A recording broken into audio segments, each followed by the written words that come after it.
안녕하세요. 저는 서울에 살고 있는 40대 여성입니다. 오늘 여러분들에게 금지된 유혹에 빠진 한 남자 때문에 겪은 일을 말씀드릴까 합니다. 이 금지된 유혹에 빠진 남자는 어처구니 없게도 제 남편입니다. 더 정확하게 말하면 전 남편이죠. 사람이 무언가에 중독이 되면 아무것도 보이지 않고 들리지 않는다고 하던데요. 알코올 중독이나 도박에 빠진 사람들은 오로지 술과 도박만 생각하게 된다고 합니다. 오직 그것을 위해 인간이길 포기한 사람도 있다고 하죠. 전 남편이 술이나 도박에 빠진 것은 아니었습니다. 하지만 아주 엉뚱한 것에 취해서 정신줄을 놓아버리고 말았네요. 그러면서 저한테 해서는 안 되는 끔찍한 짓까지 저질렀는데, 남편이 저지른 짓을 생각하면 차라리 알코올 중독자나 도박 중독자가 더 나을 정도입니다. 도대체 무슨 짓이길래 이렇게 설명하는지 궁금하실 테니 전 남편과 제 인상을 아작낸 은밀하고 위험한 유혹이 무엇이었는지 말씀드리도록 하겠습니다. 제 좌우명은 어렸을 때부터 절대 빚지고 살지 말자였습니다. 이런 좌우명을 가지게 된 건 모두 아버지 때문이었죠. 평범한 회사원이었던 아버지는 한순간에 귀신에 울린 듯 어떤 것에 푹 빠져서 중독이 되어버렸습니다. 바둑이나 등산같이 흔한 취미생활 하나 없이 매일 집과 회사만 오가던 아버지께서 골동품 수집에 빠져버렸는데요. 그 계기가 여름 휴가철에 떠난 강원도 가족여행이었습니다. 아버지가 저희를 차에 태우고 어디로 갈까 의논하고 계셨죠. 여보, 오늘은 마을에 오일장이 선다네? 거기 구경 갈까? 시골 장터에 볼 게 뭐가 있다고 구경을 가요. 볼거리가 많아서 가는 게 아니야. 시골장은 사람 구경하러 가는 거지. 그렇게 가고 싶으면 가요. 가고 싶은 데도 없는 것 같은데. 그 길로 아버지가 엄마와 저를 데리고 장터로 가셨습니다. 도시에서만 살던 저는 시골장은 시시하고 재미가 없었습니다. 하지만 아버지는 달랐죠. 장터에 들어서자마자 즐거워하시는 게 눈에 보이셨습니다. 그래, 바로 이런 게 사람 사는 재미지. 시골장에서 느낄 수 있는 재미가 흥정하는 맛이라며 이것저것 흥정을 시도하시더라고요. 아버지께서 노점에서 파는 채소 같은 것도 사셨는데 덤을 엄청나게 받으셨습니다. 그러다 아버지께서 시장구석에서 파는 도자기를 발견하셨죠. 그냥 옹기나 그릇들이 아닌 뭔가 특이하게 생긴 도자기였습니다. 아버지께서 그 도자기를 가리키며 묻더군요. 영감님, 이건 얼마에 파시나요? 아버지가 묻자 할아버지는 의미를 알 수 없는 미소를 지으셨습니다. 이게 마음에 들어? 내가 싸게 해줄게. 이게 바로 선조 때부터 대대로 내려오는 거야. 아주 귀한 거라고. 귀한 건데 왜 싸게 파는 거지? 제가 의심을 하고 있는 사이 아버지께서 마음에 드는 도자기를 하나 고르셨어요. 그러니까 옆에서 엄마가 아버지를 말리시더라고요. 여보, 이런 건 뭐하러 사요? 화분으로도 못 쓰겠구만. 어허, 화분은 무슨? 그냥 장식용이지. 아버지는 진짜로 그 도자기를 거실 장식장에 놓아두었어요. 그런데 몇 달 후에 뜻밖의 일이 벌어졌습니다. 집에 놀러온 아버지 친구분이 거실에 있는 도자기를 보고 엄청나게 비싸 보인다며 감정을 받아보자고 하신 겁니다. 친구분도 골동품 수집을 취미로 하고 계셔서 상당한 안목을 가지고 계셨거든요. 그래서 아버지께서 깜짝 놀라 도자기를 꺼내서 자세히 보여주었습니다. 이게 얼마짜리 같아 보이는데? 그냥 시골 장터에서 10만원 주고 사온 거야. 이런 게 값 나갈 리가 없어. 아니야. 야, 내가 보기에 그것보다 훨씬 비싸 보여. 내가 잘 아는 골동품상 있으니까 한번 가보자. 어차피 밑져야 본전이잖아. 친구분의 말을 듣고 아버지가 신이 나서 도자기를 들고 가셨습니다. 저는 친구분이 잘못 본 거겠지 싶었는데 진짜로 그 도자기가 조선시대 전통 도자기가 맞다고 하더군요. 감정가는 무려 2천만 원이라고 했습니다. 아버지가 깜짝 놀라 이게 2천만 원이 맞냐고 되물으니 골동품상이 자기한테 팔라고 도자기를 탐냈죠. 네, 2천만 원 맞습니다. 제가 1,000만 원 더 쳐드릴 테니 저한테 넘기시죠. 다른 곳에선 2천만 원 이상 안 해줄 겁니다. 골동품상은 현금 3천만 원을 내놓으면서 도자기를 팔라고 했어요. 당연히 아버지는 이게 웬 횡재냐 싶어서 도자기를 넘겨주고 왔죠. 졸지에 횡재를 한 아버지가 그때부터 골동품에 눈이 멀기 시작했습니다. 직장까지 그만두고 골동품 수집 광이었던 친구분과 같이 전국을 누비고 다니게 되었죠. 그 당시 저는 고등학생이었습니다. 그렇게 어린 나이가 아니라서 아버지가 어떤 행동을 했는지 전부 다 기억하고 있었는데요. 날마다 아버지가 골동품을 잔뜩 사와서는 친구분과 진지하게 물건을 들여다보며 토론을 하고 있었습니다. 그래서인지 1년이 채 지나지 않아서 아버지가 가지고 오는 희한한 물건들이 집안을 가득 채우게 되었습니다. 골동품 때문에 엄마와 아버지가 싸우는 일이 빈번했죠. 여보, 이제 그만 좀 해. 이런 잡동사니들 사서 뭐 하려고 그래? 잡동사니가 아니라 보물이야. 곧 부자가 될 테니까 당신은 가만히 있어. 아유, 내가 못 살아 정말. 당신 없을 때 싹 다 버려버리던가 해야지. 말로만 버리겠다 잔소리하던 엄마가 참지 못하고 고물상을 불러버렸습니다. 아버지 몰래 모아놓은 물건들을 전부 버려버리고 만 거죠. 예상대로 아버지는 텅 빈 집안을 보자마자 소리를 지르며 난리를 피우셨습니다. 이 여편네가 미쳤나? 그게 어떤 물건인데 전부 버려? 그런데 손찌검까지 하실 줄은 몰랐죠. 아버지는 불같이 화를 내면서 엄마 뺨을 내리치셔서 깜짝 놀랐습니다. 그때 봤던 아버지 눈빛도 아직도 생생하게 기억이 납니다. 뭔가에 단단히 홀린 듯한 눈빛이었죠. 아버지는 엄마에게 사과도 하지 않고 그대로 고물상을 찾아가 물건들을 다시 가지고 오셨습니다. 미친 사람처럼 골동품에 집착하던 아버지는 골동품을 사칭한 사기도 여러 번 당하셨습니다. 시가로 5천만 원이 넘는데 소유자가 급한 사정이 있어서 싸게 판다는 말만 믿고 샀는데 알고 봤더니 정말 가치도 없고 쓸모없는 것들이었죠. 좋은 목적으로 취미를 즐긴 게 아니라 로또처럼 일확천금을 노렸던 아버지는 당연히 골동품에 대한 안목이나 지식이 있을 리가 없었습니다. 그러니 가진 재산은 점점 줄어들었고 빚은 점점 늘어만 갔습니다. 여보, 이제 그만해. 지연이도 대학교 들어갈 텐데 등록금은 어떻게 하려고 그래? 제발 정신 좀 차려. 엄마는 아버지에게 애원해보고 소리도 질러봤지만 아버지는 듣지 않으셨습니다. 돈이 없으면 대출받거나 지인들에게 돈을 빌려서라도 골동품들을 사 모으셨어요. 그래서 저도 대학 등록금이나 용돈은 제가 벌어야 했죠. 3년이나 더 지나자 아버지께서 모으신 골동품이 너무 많아져서 집에서 보관하기 어려워졌습니다. 그래서 창고를 빌려서 보관하게 되었는데요. 하지만 창고에 불이 나면서 아버지는 5년 넘게 모아놓은 것들이 한순간에 사라지고 말았습니다.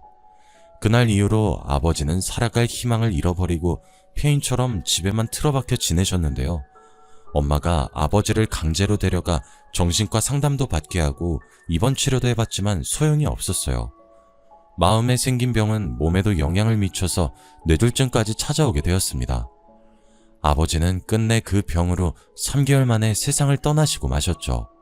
아버지는 돌아가셨지만 빚은 대물림 되었습니다. 아버지가 돌아가신 뒤에야 저는 아버지가 엄마와 제 명의로 빌린 대출이 있다는 사실을 알게 되었죠. 저는 대학 졸업반이라 대기업을 목표로 그룹 스터디도 하고 있었습니다. 열심히 취업 준비를 하고 있었는데 이제는 그런 준비할 필요도 없겠더군요. 공부를 하다 집에 오니 엄마가 은행에서 날아온 서류를 펼쳐놓고 넋이 나간 듯이 멍한 표정으로 앉아 계셨습니다. 지연아, 어떻게 하면 좋니? 네가 전생에 네 아버지한테 죽을 죄를 지었나 보다. 그래서 내가 이렇게 고생하나 봐. 엄마가 미안하다. 엄마가 최대한 해결해 볼게.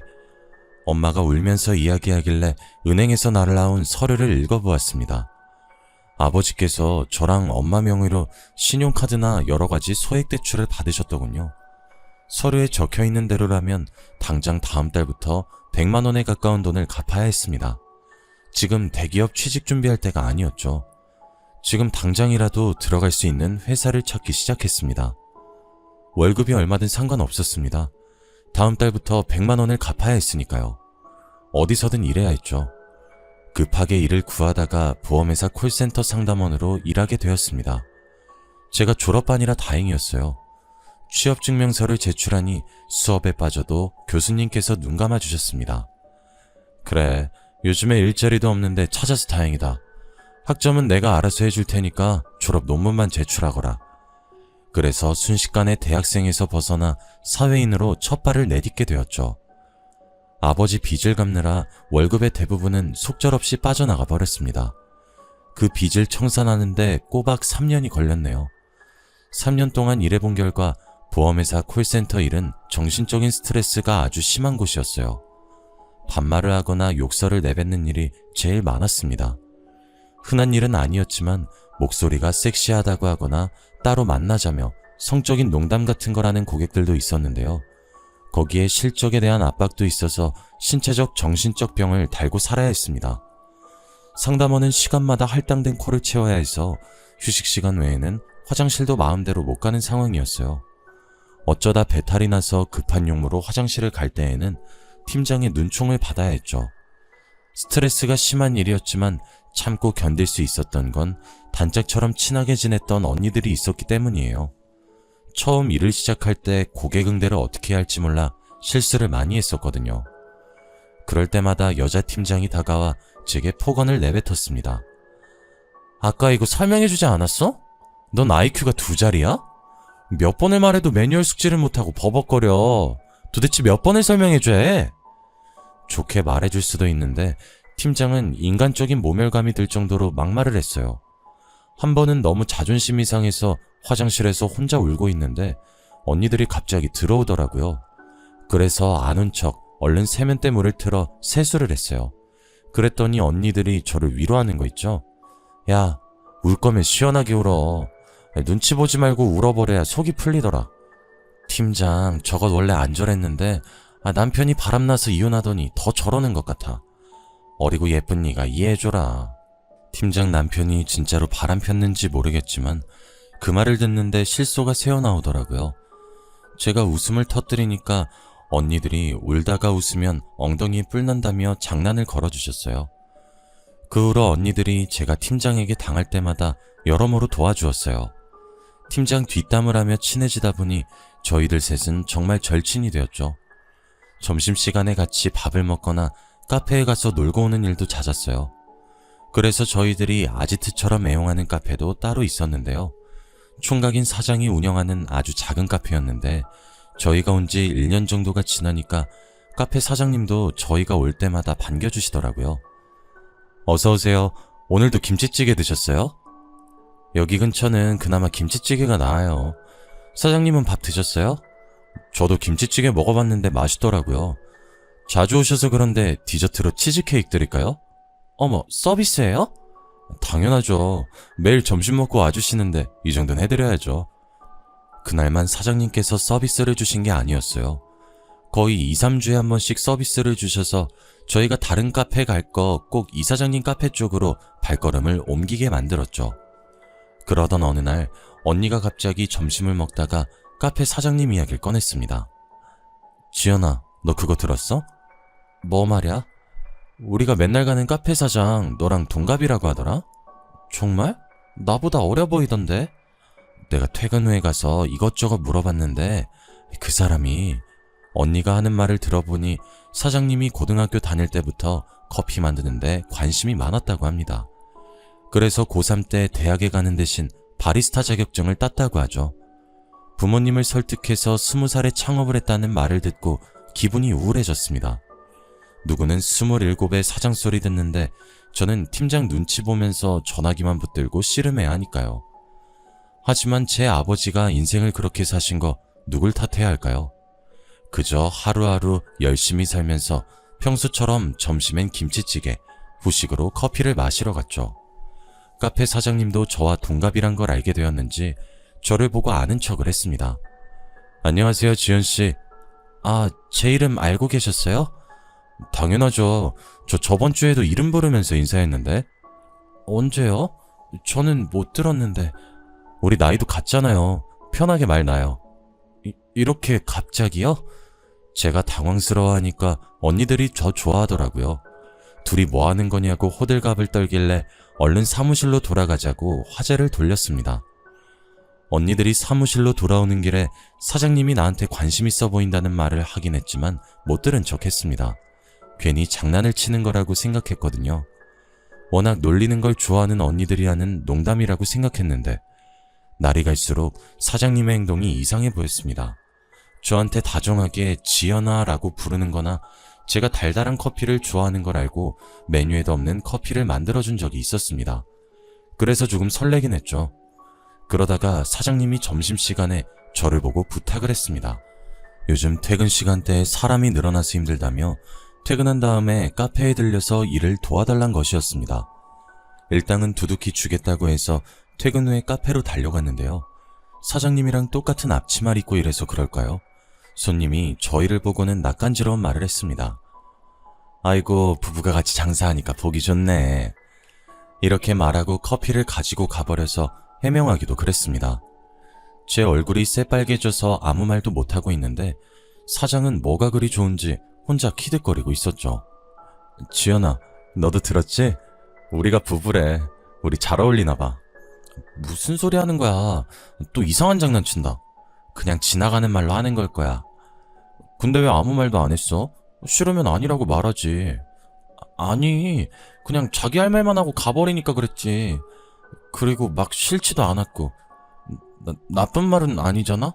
보기 좋다고 했으니까. 싫지 않다고? 그럼 좋아?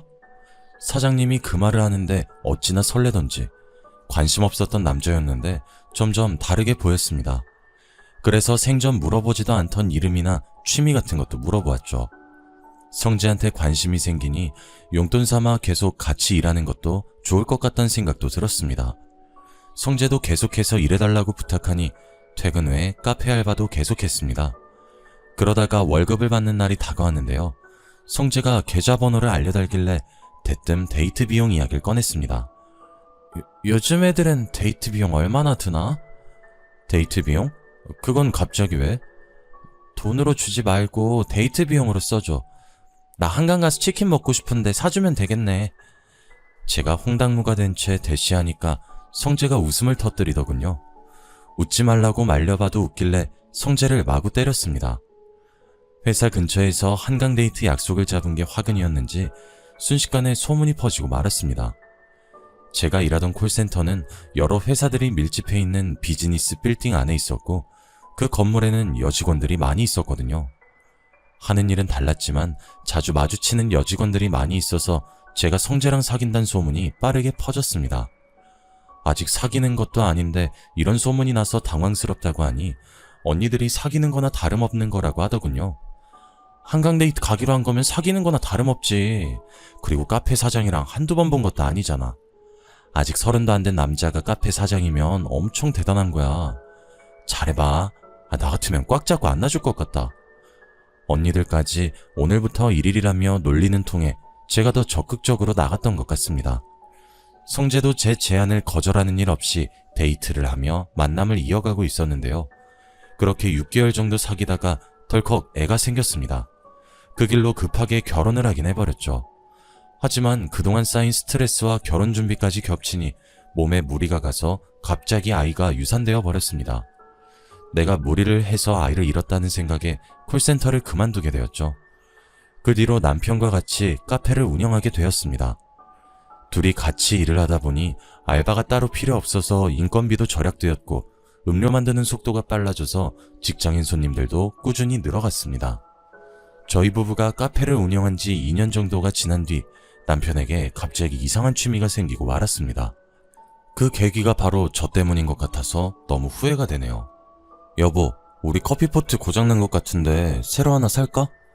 새 거 사지 말고 중고로 찾아보자. 남이 사용하던 걸 쓰자고? 그건 좀 아닌 것 같은데. 밥그릇이나 숟가락도 아닌데 쓰던 거면 뭐 어때? 내가 한번 찾아볼게. 남편은 역시 있는 집 자식이라 중고 물건에 익숙하지 않은 것 같더라고요. 저는 필요한 게 있으면 새 거보다는 저렴한 중고 직거래를 이용해서 오히려 새 거를 사려고 하면 조금 아까웠습니다. 마침 중고마켓에 적당한 커피포트가 있어서 싸게 구했죠. 그랬더니 남편이 며칠 뒤 제게 달려와서는 커피포트를 보고 환호성을 지르기 시작했습니다. 여보, 나 이 제품 찾고 있었는데 어디서 찾은 거야? 이거 품절이라서 못 샀는데 이게 10,000원짜리라고? 완전 횡재했네. 거봐, 잘 찾아보면 새 거보다 좋은 애들 있다니까. 중고를 탐탁치 않게 생각하던 남편은 그때부터 중고마켓 매니아가 되었습니다. 필요한 게 있으면 자기가 먼저 나서서 중고마켓을 뒤질 정도였죠. 처음에는 남편이 워낙 알뜰해서 그렇다고 생각했는데 점점 더 심해져서 필요도 없는 물건까지 사기 시작했습니다. 마치 여성들이 쇼핑 중독에 빠져서 필요도 없는 물건들을 습관적으로 사들이는 것 같았어요. 남편이 핸드폰을 붙들고 중고마켓만 보고 있는데 머릿속에서 친정아버지가 생각날 수밖에 없었습니다. 한 번의 횡재로 골동품 수집에 빠졌다가 가정이 파탄나버린 아픈 경험이 있는 저는 중고거래에 몰두하는 남편이 걱정됐죠. 하지만 괜히 싸우고 싶지도 않고 아버지를 생각하고 싶지 않아서 외면했습니다. 저러다가 말겠지 싶었죠. 그러다 얼마 후 제가 애를 가지게 되자 남편이 카페에 나오지 말고 집에서 쉬라고 하더군요. 제가 유산 경험이 있다 보니 남편이 더 조심하라고 당부하기까지 했습니다. 임신 초기에 유산될 가능성이 더 크대. 집안일도 되도록 내가 할 테니까 집에서 스트레칭 정도만 해. 그럼 카페 일은? 요즘 손님 많아져서 혼자서 힘들잖아. 알바 구하려고. 중고마켓에 광고 냈으니까 당신은 집에서 쉬어도 돼. 아니, 중고마켓에서 알바까지 알아봐 준다는 거야? 나도 몰랐는데 거기 들어가면 없는 게 없어. 완전히 신세계야. 남편이 중고마켓에서 물건을 사다 못해 사람까지 사더군요. 빨리 구해진 알바 덕분에 저는 집에서 출산 준비를 하게 되었습니다. 다행히 이번엔 유산되지 않고 건강한 딸을 낳게 되었죠. 그때까지 집에서 전업주부 생활만 하다 보니까 동네 아줌마들과 친해지게 되었습니다. 전에는 지나가면서 인사만 하던 사이였는데 이제는 서로 집에도 놀러가게 되었네요. 틈만 나면 만나서 카페에 가서 살아가는 이야기를 하면서 수다 떠는데 재미를 붙이게 되었습니다. 동네 아줌마들은 카페 말고 미용실에도 자주 모이곤 했는데요. 집에만 있으면 친한 아줌마들이 전화를 해서 미용실로 저를 불러내곤 하였습니다. 그날도 아주머니에게 전화가 와서 받아보니까 왁자지껄 떠드는 목소리가 들리더군요. 새댁, 지금 집에서 뭐해? 우리 과일이나 깎아 먹으려고 하니까 빨랑 와. 이런 식으로 미용실로 놀러가면 남편이나 시댁 이야기를 했습니다. 어쩌다 누군가 바람을 피운다는 소문이 들려오면 아줌마들이 극도로 예민해졌죠. 한 번 찍히면 한 달 내내 그 이야기만 할 때도 있었습니다. 그러다 아줌마들의 관심을 자극할 만한 일이 생겼어요. 저희 동네에 새로 신축한 원룸 건물에 이사온 사람이 수상하다는 거 있죠. 이번에 이사온 젊은 여성을 두고 아줌마들끼리 온갖 이상한 추측을 해대기 시작했습니다. 내가 부동산에서 들었는데 원룸에 이사온 그 여자 유흥업소 도우미로 일한대. 아니야, 내가 듣기론 남편하고 이혼하고 위자료 받아서 원룸 얻어서 왔다던데. 그게 정말이야? 사실 둘 다 맞는 말 아니야? 헐, 설마 도우미로 일하다가 남편한테 걸려서 이혼당한 건가? 아줌마들이 원룸에 사는 여자를 두고 이혼녀에다 남자관계가 문란한 여자라고 근거도 없는 말을 만들어내더군요. 저는 그런 말을 잠자코 듣고만 있었지 어떠한 첨언도 하지 않았습니다. 그리고 얼마 지나지 않아서 남편의 수상한 밤나들이가 시작되었어요. 남편이 중고거래를 한다면서 꼭 밤 12시 넘어서 밖을 나가는 것이었습니다. 제가 왜 이 시간에 나가냐고 물어보면 남편이 귀찮다는 듯 둘러대다가 휙 나가버렸습니다. 내가 가게 문 닫고 들어오면 지금밖에 시간이 안 되잖아. 그 사람도 이 근처에 살아서 이 시간 괜찮다고 했어. 요즘 세상이 흉흉해서 범죄에 연루되거나 이상한 사람을 만나면 어쩌려고 저러나 걱정이 되었습니다. 그래서 남편이 오길 기다렸는데요. 밤늦은 시간에 아무렇지 않게 만나려고 하니 저는 당연히 상대방도 남자라고 생각했죠. 아무리 기다려도 남편이 오지 않자 어떤 괴한에 당했나 싶어 몇 번이나 전화를 걸어보았습니다. 남편이 끝까지 전화를 받지 않더니 새벽 3시 넘어서 들어오더군요. 그것도 술 냄새까지 풍기면서요. 여보, 설마 지금 술 먹고 온 거야? 쥐거래하고 오겠다며. 거래 끝나고 동호랑 같이 술 한잔 했어. 쥐거래한 물건은? 전화 왜 안 받은 거야? 깜빡하고 동호차에 두고 왔다. 당신 나한테 전화했었어? 너무 취해서 전화한 줄 몰랐어. 마음 같아서는 동호라는 남자도 중고마켓이랑 같이 지워버리고 싶었습니다. 동호라는 남자는 남편이 중고마켓에서 만난 사람이었습니다. 남편이 자주 만나서 거래하는 사람이었는데 동네 사람이라서 금방 친해졌다고 하더라고요. 지금은 형동생 하면서 지내고 있다고 합니다. 저랑 주말을 보내고 있다가도 갑자기 동호 씨한테 전화가 오면 환하게 미소 지으며 나가곤 하였습니다. 동호야, 웬일이야? 내가 말한 컴퓨터 스피커를 직거래했다고? 얼마에? 오케이, 알겠어. 나한테 그거 팔아. 내가 밤에 찾아갈게. 남편은 일주일에 두세 번은 물건을 들고 나가거나 들고 왔어요. 남편의 중고 거래는 취미생활이라고 생각하고 있어서 뭘 사든지 간에 신경 쓰지 않았죠.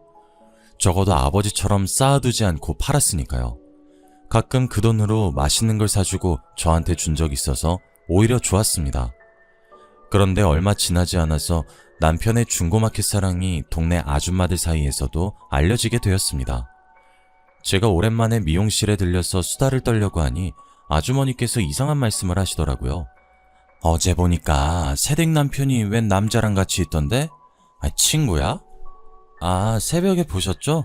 아마 직거래하고 있었을 거예요. 손에 뭐 들고 있긴 했는데 직거래하는 것 같진 않던데? 네? 그게 무슨 말씀이세요? 미용실에서 친해진 아주머니께서 남편을 여러 번 목격했다고 하시더라고요. 아주머니께서 지하철에서 청소 일을 하고 있는데 출근 시간이 지하철이 끊어지는 밤 12시라며 출근을 할 때마다 남편이 낯선 남자랑 같이 있는 모습을 자주 보았다고 합니다. 그 모습이 매우 이상했다고 하길래 헛웃음을 지었죠. 에이, 마약 같은 거 판다고 생각하신 거예요? 우리 남편 그런 사람 아니에요. 아니, 이상하잖아. 새댁 남편은 그 남자하고만 거래? 내가 보니까 둘이 너무 이상하게 친한 것 같더라고. 아줌마는 분명 둘이 남자 사이인데 한 몸처럼 딱 붙어 있었다고 하더라고요. 그래서 저는 아주머니께 잘못 보신 것 같다고 어색하게 웃으면서 넘기고 말았습니다. 괜히 헛소문이 날까봐 얼른 화제를 넘긴 것도 있었습니다. 소문이 진짜면 어쩌지 하는 생각을 하루에 수도 없이 고민하던 때였습니다. 집에서 애만 보다가 어쩌다 한 번씩 미용실에서 아줌마들과 수다를 떠는 것에 너무 집착하는 것 같아서 다른 취미생활을 가지려고 결심했습니다.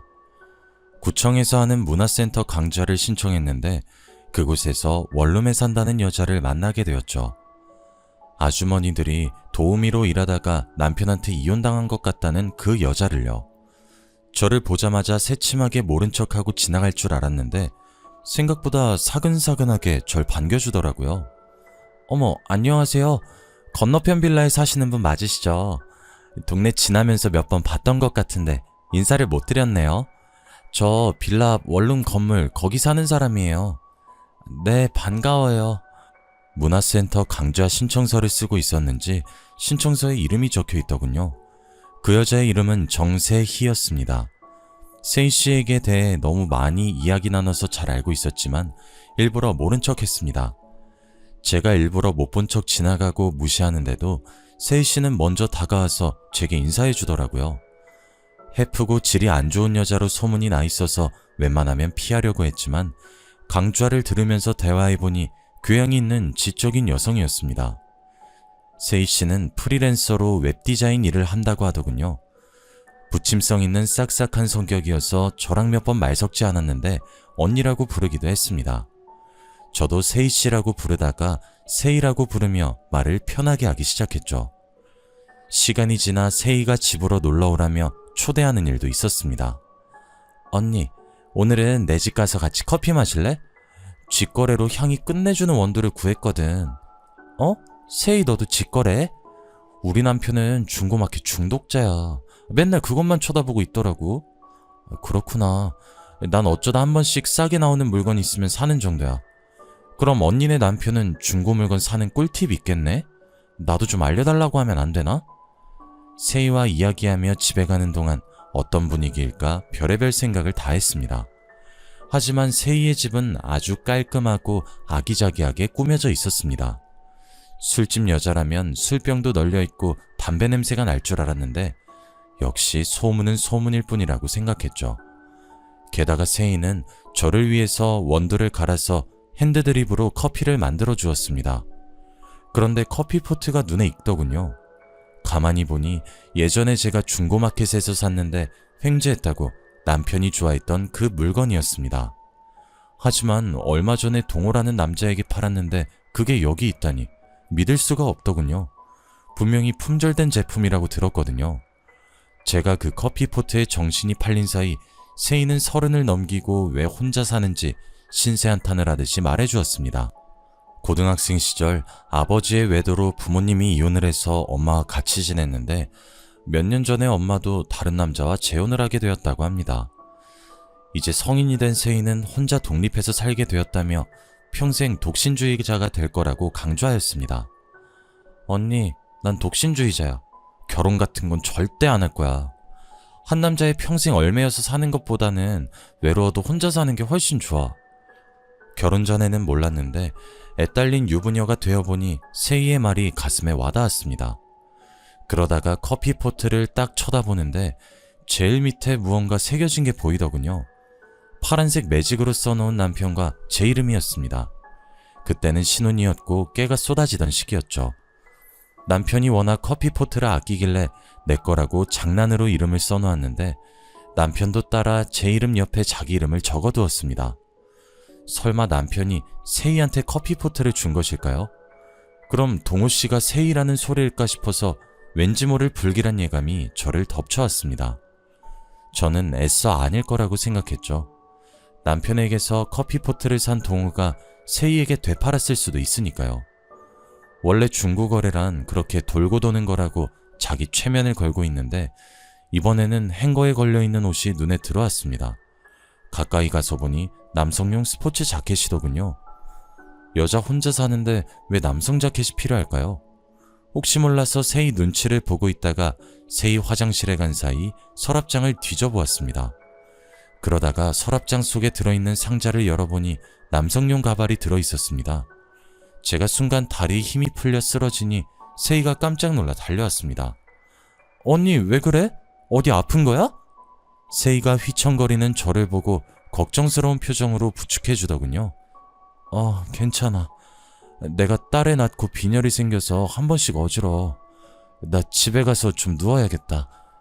이렇게 말해놓고 속으로 이를 갈았습니다.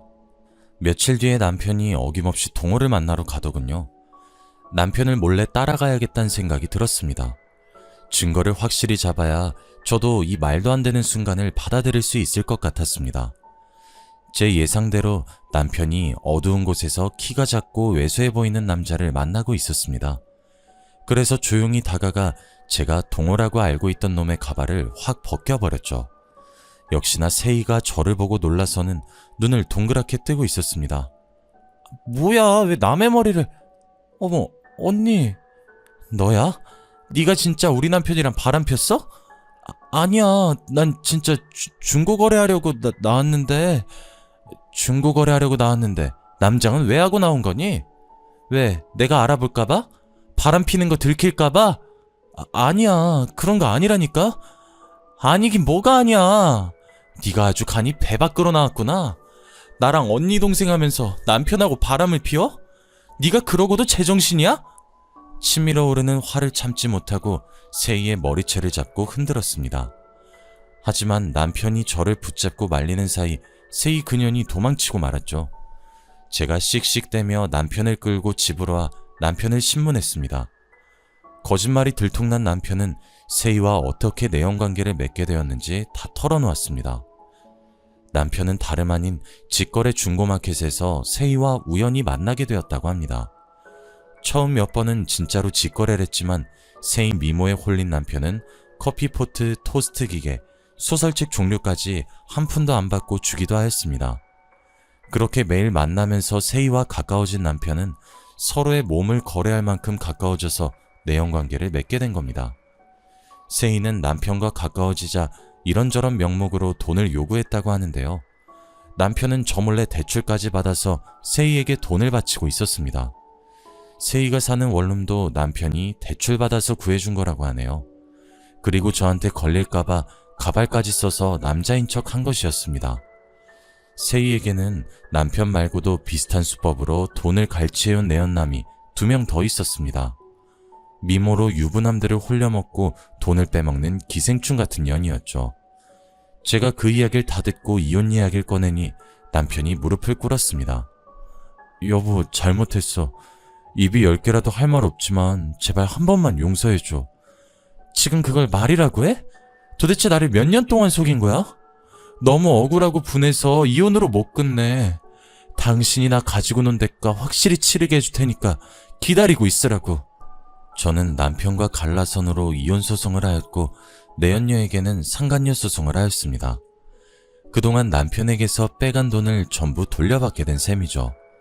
게다가 세희는 동네에서 얼굴도 못 들고 다닐 정도로 아주머니들이 마주칠 때마다 앞담을 해댔다고 합니다. 아주머니 말로는 세희 그년이 이사를 간 것 같다고 하더군요. 저희 아버지도 그렇고 전 남편도 그렇고 빠져서는 안 되는 위험한 유혹에 빠져서 인생을 망친 것 같습니다. 아버지께서 골동품을 사랑하게 된 것만으로 저희 가족 인생을 망쳤는데 다른 여자를 사랑하게 되었다뇨. 어떤 이유든 간에 절대 빠져서는 안 되는 위험한 유혹은 바로 불륜인 것 같습니다.